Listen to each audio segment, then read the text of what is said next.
My name is Catherine Shanley. I'm from the Fort Peck Reservation. I was born there and grew up there. Why are they laughing? Yeah, you're joking. So there's a little delay. Oh, Yeah. okay. Anyway, I'm from Fort Peck and I was born there and grew up there way back in the 50s and 60s. And I'm a Assiniboine and my Indian name is Iawakawea, which means sacred stone woman. So I'm happy to meet you all. I wish I could remember your names. I have a few of them, but And I'm Iva Croff. I'm a graduate student here at the university, and I have like 3 weeks left, and I'll graduate and I'll have my master's degree. I was born and raised on the Blackfeet Reservation, and my Blackfeet Gidigit name is Natusi Equinimanaki, and that is Sunpipe Woman.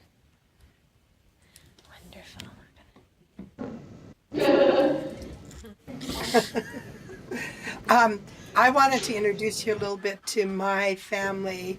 I have two sons. One is grown and lives in Washington State, and the other is grown and lives in Missoula. But this is my latest little boy, Hokshinana, which in Nakoda means little boy. And sometimes we call him Hokshinana Sapa, which means little black boy. We got him. We got him because these people were hoarding all kinds of animals. They just had a farm and sheds and things, and he grew up in a shed with 7 siblings. He had two batches of puppies, and his mom and dad were in the shed too.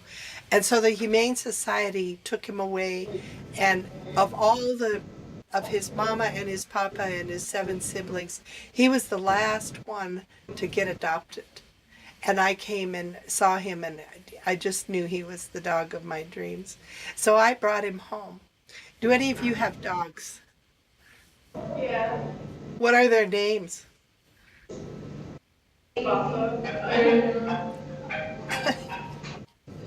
Lily. What? Daisy. Daisy. Oh, how nice. Well, Hokshi's a lab mix. We can't figure it all out, but he's an interesting dog. And I tease about him. I call him a little urban Indian dog. What's wrong with that slide? Oh, do we want to go to the next one? So, Yeah. yeah. Okay. Go to the next one. So, do you think that Hokie has some rights? Yeah. What? Yes. Yeah. Yes. What kind of rights does he have as a dog? And who decides? Well, what does an animal have a right to? Live good life. Uh-huh. Yeah. What's a good dog life? Chilling, eating dog food. Chilling. Chilling. Yeah. So what's the difference between human rights and animal rights, do you think? You can probably take us out. Okay.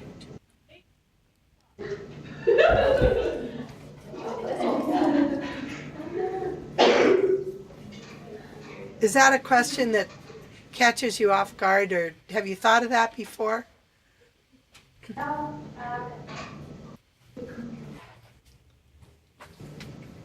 When you think of human rights, what do you think of?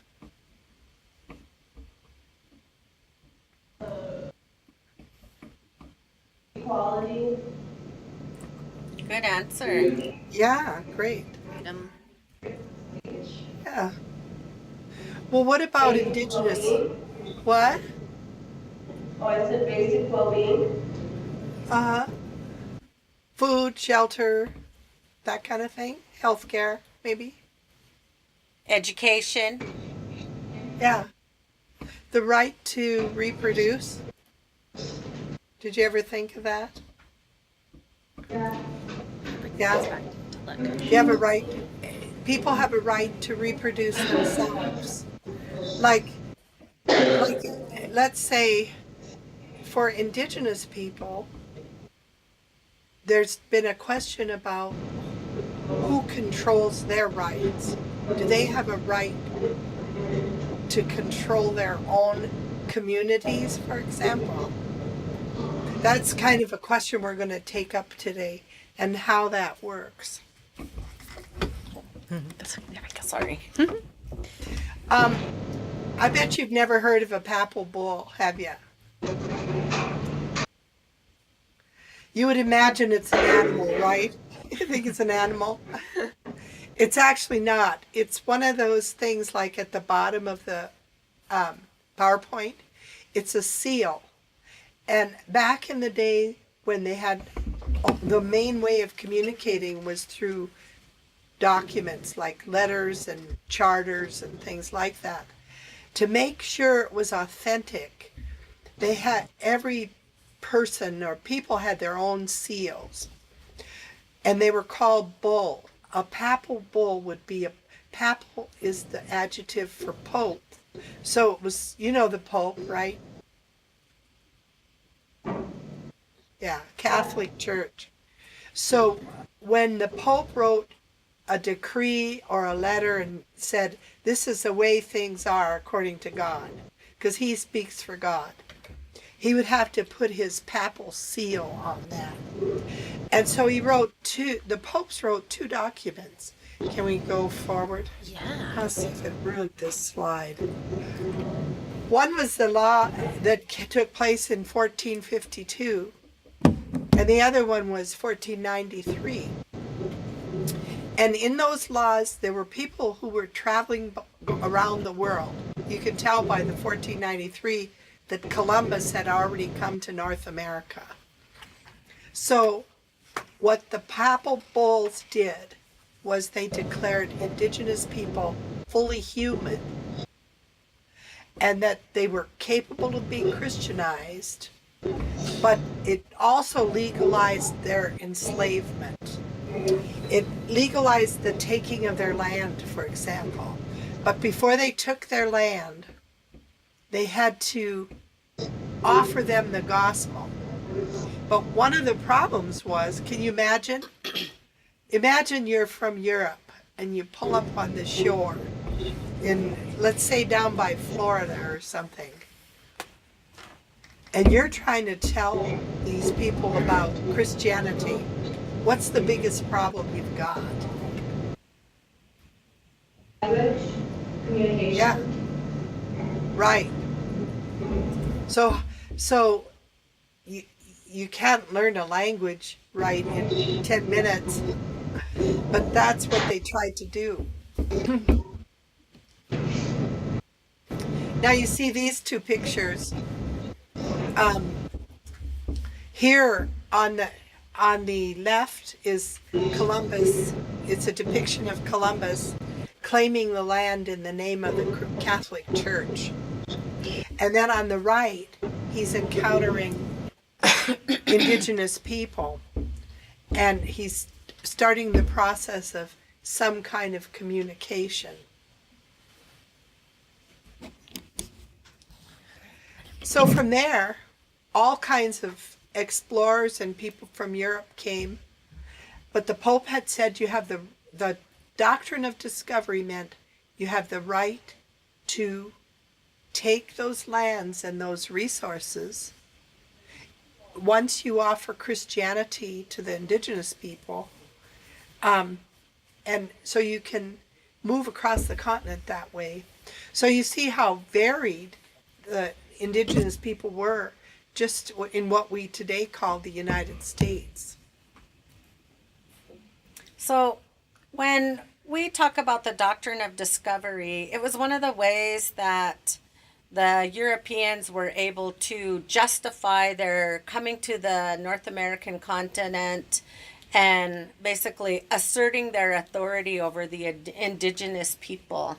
And to them, the Europeans, it's what determined their position as being, in their eyes, legal to start, taking over the land, taking the land from the Indian people. And they started along the eastern coast down into the southeastern coast, and just started working their way over across the continent.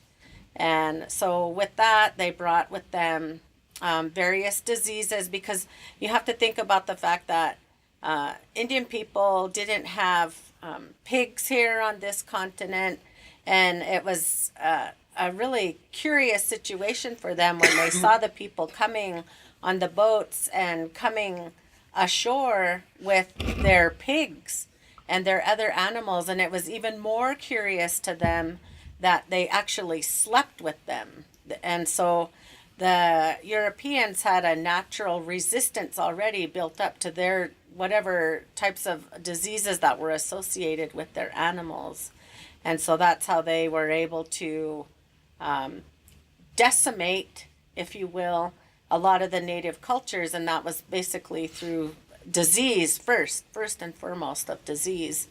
And then as they started moving forward in a lot of, encounters through war.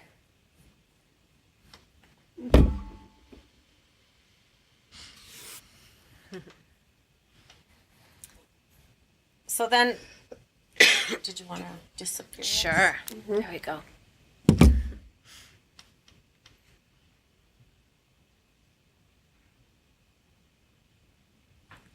All right. Out of curiosity, Browning, do you have any questions so far?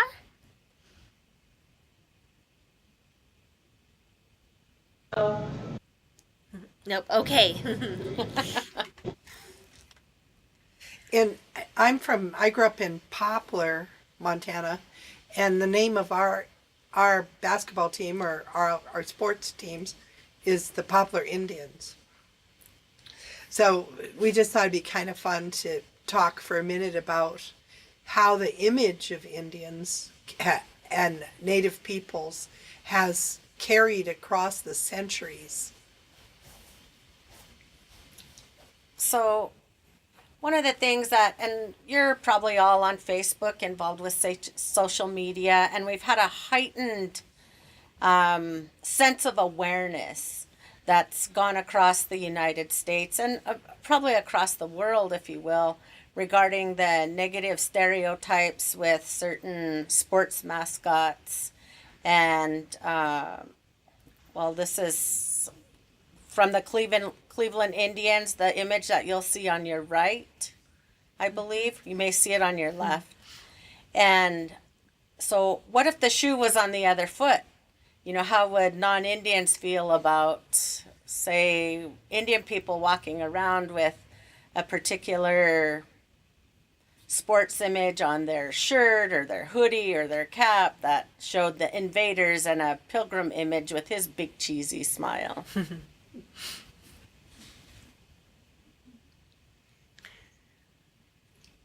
How do you feel about that? Do you have mixed emotions about it? Yeah. Is it okay for the Poplar team to be called the Poplar Indians? No, you don't like that. What? Well, do you think it...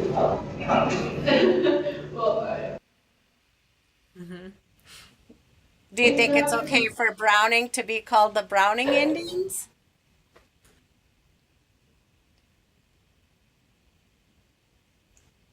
Oh, we lost their sound.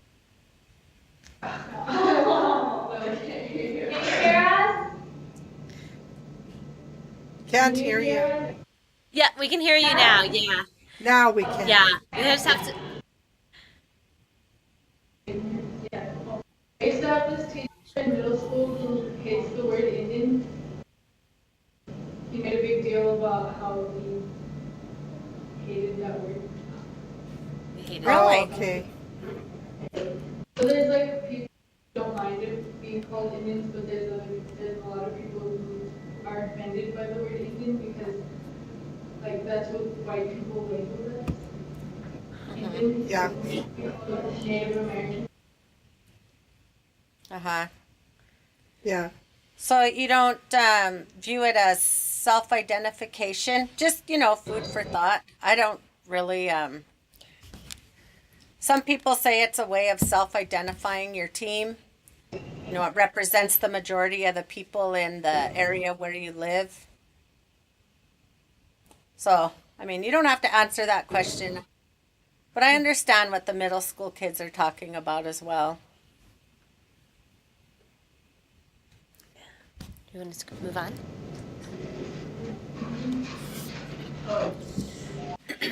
So I'm going to talk a little bit about the first Supreme Court actions regarding Indian tribes and the rights of Indian tribes. And since we're talking about rights, like the previous slide that we showed, that people have a right to self-identify. They also have a right to speak up when they're misrepresented. And so one of the things that I wanted to talk to you about was the Marshall Trilogy. Have any of you ever heard of the Marshall Trilogy? So when the Constitution of the United States was formed, the Indian people were actually recognized in that Constitution. We have the trade and commerce laws that were regarded with the way that the federal government and the colonial people interacted with Indian tribes. And then we have the certain actions of encroachment by the settlers or the colonists that affected the lands of the Indian people. So in Johnson v. McIntosh, what had happened was the Piankeshaw Indians sold land to a man named Thomas Johnson. And then later the Indian people sold the land to the U.S. government. That also involved a gentleman by the name of McIntosh who had an interest in the land as well. And so there was some controversy between the U.S. government and Johnson, who was basically saying, I own this land. You as the U.S. government can't come onto my land. And then McIntosh bought this land. So skipping ahead, because of their debate over the issue, it was reviewed in the United States Supreme Court. And so these three laws are the foundation that federal Indian law is based on. So the Johnson v. McIntosh of 1823 established that only the federal government has control over American Indian lands at that point. So this is prior to the reservation era and prior to allotment. And when the U.S. Supreme Court Justice John Marshall wrote the decision in this matter, he basically established that Indian tribes and the federal government are the only people that will interact regarding Indian lands, and that the Indian people do not own the land. They only have a right of occupancy. That takes us back to the Discovery Doctrine, where the colonials and the colonial leadership basically asserted their authority over the naturalized Indian lands that existed at that time. So then moving on, another issue regarding Cherokee Nation v. Georgia. And this is where we start to see where the states, as they start to form statehood, and Georgia is where you see a lot of these things start taking place in Indian country, because the soil was so rich. You had the tobacco industry starting to form, and also the cotton industry, and the escalation of slavery. But in Cherokee Nation v. Georgia, the state was taking its own position separate from the federal government and starting to assert their authority or encroach on the Indian lands, the Cherokee lands. So the Cherokee tried to in every effort that they could, resist the state of Georgia from coming onto their land and trying to assert their authority. And so they ended up taking the Cherokee people, the Cherokee leadership, took the state of Georgia all the way to the Supreme Court. And there were several steps up to that point. And then the Supreme Court said, in fact, that because of the initial process of Johnson v. McIntosh, that the state of Georgia had no authority over the Cherokee Nation. So then the next case that you'll see is the next year, because the state was already told you have no control over Indian lands. Then we see Worcester v. Georgia. So Worcester v. Georgia involves a man named Samuel Worcester. He was a preacher. And the state of Georgia required that anybody that was preaching in the state of Georgia had to have a permit to do so. And actually for a while, to enter onto reservation or Indian lands, this is, like I said, before the reservation era. So in order to enter onto Indian lands, you also had to get a permit from the state. And so for this particular instance, Samuel Worcester was preaching on the Cherokee Indian Territory. And so the state of Georgia arrested him. And Worcester challenged that and said that I am on an Indian territory. They tell me what I can or can't do in their land, and you, the state of Georgia, have no right to arrest me. And so the matter went to the Supreme Court, and it was kind of a test case, and still it remains one of the foundations of federal Indian law today. And so the decision by the Supreme Court was, and written again by Justice John Marshall, was that the Indian people have the right to say who can and cannot be on their land, or in this case, preaching, and that the state of Georgia cannot put their laws in place in Indian territory. So next one. So do you have any questions about that? Okay, I just wanted to expand on that just a little bit more. If any of you, have any of you ever heard of Oliphant v. Suquamish? Or the Major Crimes Act? Okay, well, the Major Crimes Act and Oliphant v. Suquamish, all of those types of laws regarding federal Indian law will almost always refer back to these foundations, known as the Marshall Trilogy. So keep your eyes open for those. I'm really curious if all of you are seniors. Do you have any thoughts of college next year and maybe even looking at law as a potential path? College, but not law. Yeah. Yeah. I'm curious. What are some of the areas that you're interested in right now? Business, psychology, freelance, Oh, journalism. Nice. nice. That's good. Yeah, that's a good selection, a good variety. We have a lot of Indian students that are in the business. Everything you've mentioned, we have Indian students there. I had a classmate. She was actually from the Navajo Nation, and she went on from leaving the journalism school here. She went on to work for 2 different newspapers immediately after graduation. So all good things. My oldest daughter is a registered nurse, and she worked at the IHS there in Browning for a while. So we'll move on. I hope you take Native American Studies classes.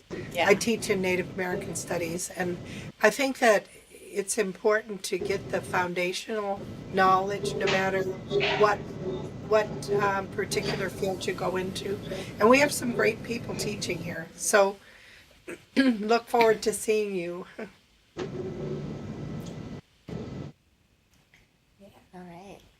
Do you want me to move the? Do you want to talk a little bit about this one, or do you want to? Yeah. Okay. Dive us down. Okay. Do you want to take us out of the picture? Sure.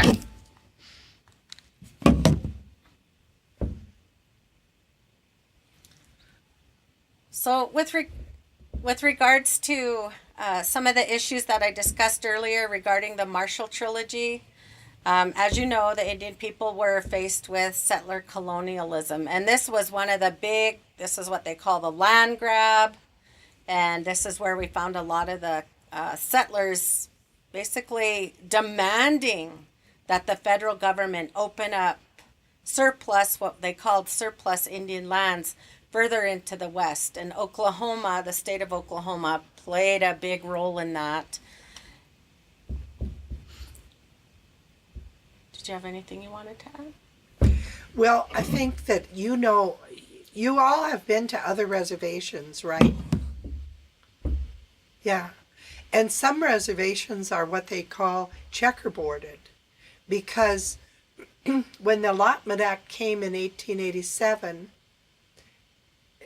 different families got different pieces of land and so on. And through various things, that land got sold off, sometimes in pretty crooked ways. Things happened to take the land away, individual plot at a time. So you have a reservation that if you actually saw maps, like Fort Peck where I'm from, you'd see maps that are non-Indian owned. Some of the land is actually other Indian people from other reservations when they ran out of land to give them there. And then there's my family still owns our original allotment. But when they did the allotment, they did a lot of things to the families, like they would give one person in a family an allotment in one area and someone way far away, because the idea was to break up the family unit and break up the sense of community and tribe. So it was the movement west, and then it was the reservations. Right.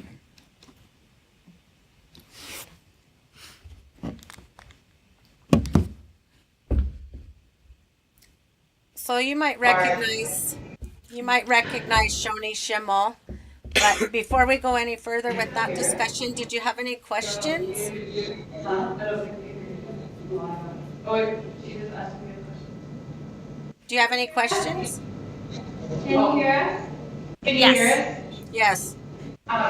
This was a question for Professor Croft. How does the Blackfeet Reservation compare to other reservations in the state as far as the checkerboarding? Well, you have some reservations that are significantly occupied. Their allotment maintains fee lands. So, and then you have some reservations that stood their ground with regards to allotment, and the Indian individual that had the individual allotments didn't always sell their land, but there was a great deal of pressure. You have to remember that amongst those allotments was not just where there's a solid allotment and then your neighbor is maybe another Indian individual with that allotment.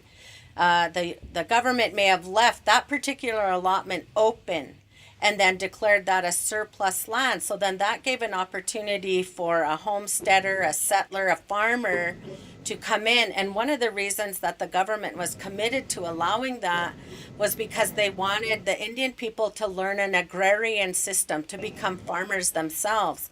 So how better to learn to be a farmer yourself, to be a Christian, to be more Americanized, than have a neighbor in an allotment next to you who is a farmer that you can learn from. So that was one of the main focuses of the federal government. So you see a lot of checkerboarding that is aimed specifically at creating the agrarian system. You're closer to the earth if you're a farmer, working with your hands, and being more Christianized and being more Americanized.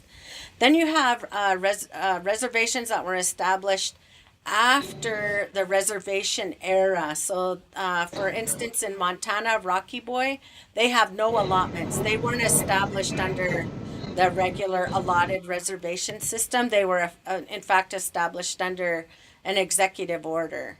So you have some reservations in that instance that do not have any allotment at all. It's solely tribal land. and the individuals there are assigned, like home site leases there on the Blackfeet Res, given parcels of land to live on, to build a home on. Does that answer your question, or did you want me to add a little more? No, that's good, thank you. Okay. And through the Cabell money, hopefully we'll start seeing, more tribal lands and less of the airship lands that are super fractionated between maybe 100 to 200 heirs. So with the buyback program that's going on through the Cabell settlement, that's already going on there in Browning. I know they just had a symposium on it last week. So we'll start seeing some more of that where there's maybe less fractionated allotments. That was a good question. Thank you. Yeah. In answer partially to that, the Confederated Salish Kootenai Reservation, the Flathead Reservation, is about 20% Native and 80% white. And their allotment took place in the first decade of the 20th century. And often allotments, they didn't all happen when the bill was written in the 1880s. For example, the Navajo allotment took place in the 1920s because oil was discovered.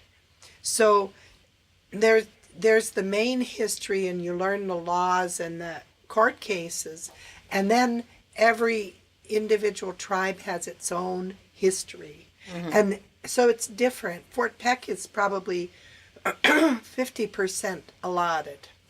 So still in allotment, and then checkerboarded.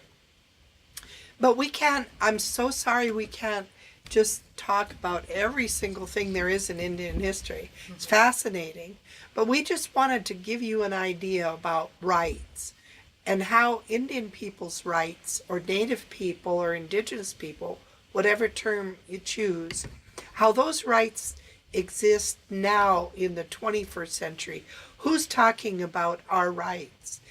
We're not, there's a movement afoot to get the Pope to declare the two papal bulls from the 1500s illegal, so that people can no longer claim indigenous territories and just say that they have a right to those lands. But it was only about 3 years ago that Russia went to a certain place up by Alaska and went offshore and stuck a flag down in the bottom of the ocean to say that belonged to them.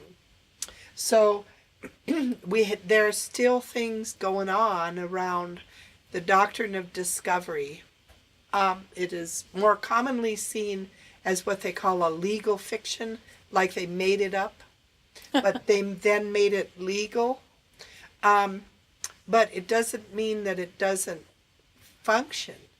So today we have Native people, as you see here in one picture, one person getting a doctorate degree. And then a young woman playing basketball.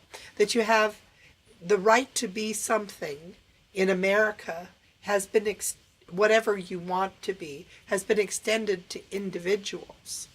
The real question is, for us today, is what rights do Indigenous people have in their own homeland territories? So in 2007, the United Nations Committee on Indigenous People passed a declaration. That's not very long ago. And I just pulled out the ninth statute thing they were going for, which is affirming that all doctrines, policies, and practice based on or advocating superiority of peoples or individuals on the basis of national origin or racial, religious, ethnic, or cultural differences are racist, scientifically false, legally invalid, morally condemnable, and socially unjust. So now on the national stage, on the global stage, there's a growing recognition that tremendous wrongs have been done to Indigenous people. So we in Native American Studies reach out to people in New Zealand and the Sami people in Norway who are their Indigenous people, and the Maya in Guatemala, because we see that we share a colonial history. Right. And so those are some of the Hold things. on, I see it. I see a question. Do you have a Brad. question? Yeah, can I ask a question really quick? Sure. So it's just along the lines of like basic human rights within the context of the world, I guess. Do you think that you coming from where you are right now, there's going to be a different vision? Because when you think about leaders and especially human rights activists, a lot of them have a certain vision and they have a certain view on certain things. Do you think that you see that the newer generation coming into college or maybe just getting older, do you think the vision is going to change, and how does that make you feel? Did you want to answer that, or? Well, I definitely do. I definitely do. I think young people coming up have had the benefit of, it takes a long time for social change, but they've had the benefit of Martin Luther King and his idea that everyone is equal. But there are, of course, still people who don't believe that. They still think that Native people are savage and or barbarians or something. Or there are people who don't have those beliefs. They just want the resources that Indian people have. So it's a battle that will continue, but I think young people are doing a great job of especially with ecology issues, of educating themselves. Yeah, and education plays a big role in that. Reading the newspaper, seeing what's going on in the national news plays a big role in your day-to-day education, even right there at the high school level. I did not go to college until I was almost 44 years old, and when I started at Blackfeet Community College. I left there. I graduated from there in 2011. And when I came to school here at the University of Montana, I had pretty much just a Blackfeet worldview. I love the language and the culture and everything. But I couldn't believe how much just the Intro to Native American Studies course opened up my eyes about all of the other tribes and what those tribes contributed, long ago. The Aztec contributed as a ceremonial process, brought us basketball. And then we also have the other things that natives contributed with the plants and the roots and all of those other things. Where did we get aspirin? Well, from the plants that the Indian people harvested and things like that. But then you as you progress through the college or university hierarchy of your education, you start to learn more about other indigenous nations and what people find socially acceptable or unacceptable to those. Like you see every once in a while undiscovered indigenous people in areas like Brazil and things like that, where people are up in arms saying they've been doing fine, leave them alone. And one of the things that I learned in the ecological perspectives course that I took at the Native American Studies department was a reporter went to visit this tribe and up in the Northwest Territories. And when she got done and she left, and she reported that the people there in the Northwest Territories had an overabundance of caribou. And one of the leaders contacted her and said, "You've done us a severe injustice reporting that, because we only take what we need. Now people will come here and think, just like with the buffalo, that we have too much, more than we need. And now people will come and they will start hunting our caribou, non-native people, non-indigenous people, and start wiping out one of our food sources, the caribou. So, you know, it's a balancing act for sure. But being educated and, like I said, reading national news, world news, if you can, you know, if being able to read is just already your greatest resource. Sorry, I kind of went off on a tangent, but, you know, I'm just really encouraging you to read. I'd almost like to throw it back to them, since you are the next generation that's coming up. Right. What do you see? What is your answer to that question? I feel like right now, there's like a small group in the upcoming generation that thinks not necessarily culturally restorative, but culturally innovative and kind of a little bit more, they assimilate more into society a little bit more well in terms of like standardized testings, I guess, in school. And I guess another question for that could be, how do you feel about Native Americans and the importance of education when we are being standardized, tested against other races which are majority white? And so you have like Native American teachers here that are trying to instill these teachings and these Native teachings, but we're still going through Western education. That's such an important question. It is. And I was just, I teach in the Native American Studies department, and I'm teaching the religion and philosophy class now. And every day I'm trying to give them a real picture of how things used to be, because they can't understand necessarily contemporary laws unless they understand what's being lost and so on. But on the other hand, I don't teach a whole lot on Indian people and Christianity, because it's there to be taught, but it's just a whole nother subject. I don't have the time. And if I leave them with that impression, then I feel, because lots of Indians are Christian and Christianity does blend with a lot of native thought and so on. My grandma was a Catholic who went to boarding school, and she was very much an Indian. Even she was a native speaker and all of that.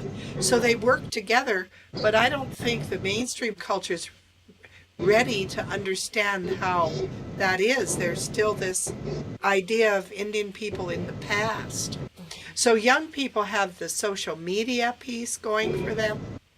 And I love all the new music that's coming out and that kind of thing.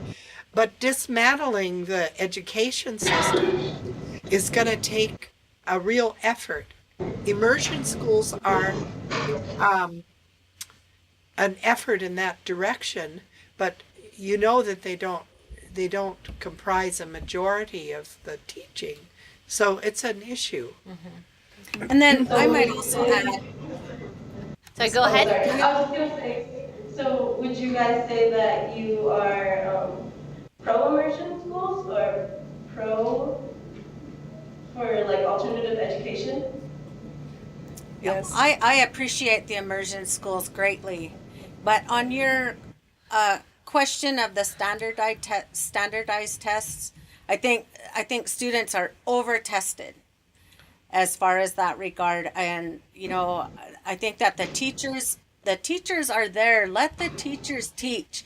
Let them bring the information to the classrooms, especially like you said, you have your native teachers there in the classrooms. You know, let them bring a philosophical, that's what it is. You're bringing a philosophical view to the classroom and how you deliver the information to the students. You can put philosophy in math. You can put native philosophy into math, science, anything. And it gives you a heightened awareness. It improves your interest in the subject. And whether you're native or non-native, it just makes you think more critically. and makes you have those Gethsemane, yes, you're right moments, to your teacher. And so I think that students are over tested. It's a lot of pressure. Let your teacher test you on what she's taught you, on what you know there in the classroom. Yeah, and gauge it from there. But I'm I'm not a professional teacher, but I watched my own children go through that. And I see my oldest granddaughter go through that. The stress of what am I going to be like against the rest of the United States? And, we don't have skyscrapers. So how do we talk about what a skyscraper means to us here in rural Montana? Does that answer your question? Yes, it does. Thank you very much. Okay, yeah. Obviously, I might not get a job as a teacher if I'm opposed to standardized testing. So I just want to double check on the time. It's 12:08, and I want to be respectful of both your time and the students' time. I think it's probably about time to start wrapping up our discussion today. Yeah. Do you have any other questions? I want to say something to wrap up that's kind of radical. In Iceland, they passed a law that they couldn't do development in a certain forest because that was the place where their little people live. And that's an instance where their belief system is that little people have rights. So the world's changing to where people are talking about whether trees have rights. And on some level you can imagine spinning off a whole bunch of jokes about it. And pretty soon it wouldn't be very meaningful.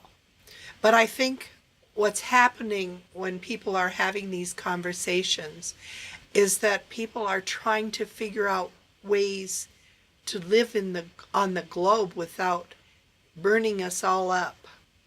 And so Indigenous people have, as Iva was saying, contributed great things to world knowledge, but haven't been recognized. Mm-hmm. And in fact, quite the opposite, have been stolen from, and there have been attempts to destroy different groups and take all that they have.